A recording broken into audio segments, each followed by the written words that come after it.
भारतीय खुफिया एजेंसी को खबर मिली कि पाकिस्तान एम्बेसी में कुछ गैर कानूनी गतिविधियां चल रही हैं। शक हुआ कि कहीं भारत के खिलाफ कोई साजिश तो नहीं रची जा रही। जांच को और तेज कर दिया गया और जांच में जो सामने आया वो वाकई में हैरान कर देने वाला था। खुफिया एजेंसी ने पाया कि राजधानी दिल्ली में मौजूद पाकिस्तान एम्बेसी में मौजूद राजनयिक पाकिस्तान के लिए जासूसी कर रहे थे।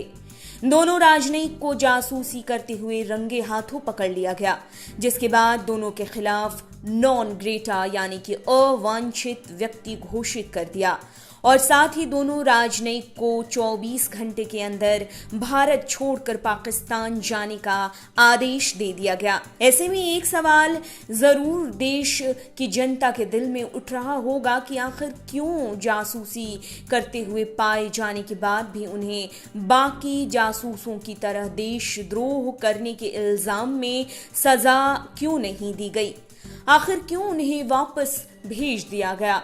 तो आज हम आपको इसका कारण बताने जा रहे हैं।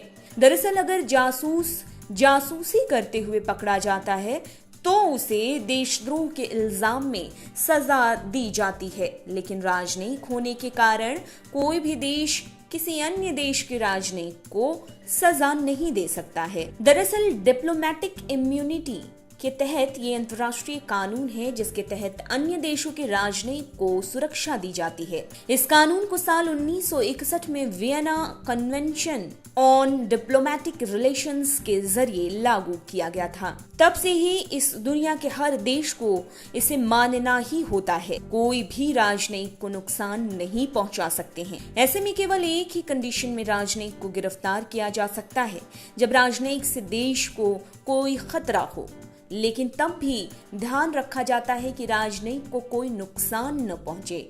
इसके अलावा राजनयिक जिस देश से बिलोंग करता है वो देश राजनयिक को दिए गए अधिकार हटा ले। हालांकि ऐसा बहुत कम होता है, लेकिन ये भी कहा जाता है कि अगर किसी राजनयिक को किसी देश से निकाल दिया जाता है तो उसके देश में उस पर मुकदमा चलाया जा सकता है। पाकिस्तानी राजनयिक का जासूसी करने का मामला पहला नहीं है। इससे पहले भी 2016 में पाकिस्तान के राजनयिक मसूद अख्तर को अवैध तरीके से भारत के संवेदनशील दस्तावेज को हासिल करने के आरोप में पकड़ लिया गया था, लेकिन उन पर भी पर्सन नॉन ग्रेटा लगाकर वापस पाकिस्तान भेज दिया गया। ऐसे में अंतर्राष्ट्रीय तौर पर बने कानून पर सवाल उठाना भले ही गलत होगा, लेकिन क्या जो लोग किसी और देश को नुकसान पहुंचाने का काम कर रहे हैं उन्हें इस तरह से रिहा करना सही होगा बिना डिटेल से पूछताछ किए, जबकि इस बात के भी पुख्ता सबूत नहीं होते हैं कि राजनयिक होने के नाते अब तक उन्होंने कितनी सूचना अपने देश में पहुंचाई होंगी। लेकिन चूंकि कानून है तो उन्हें रिहा करना ही पड़ेगा।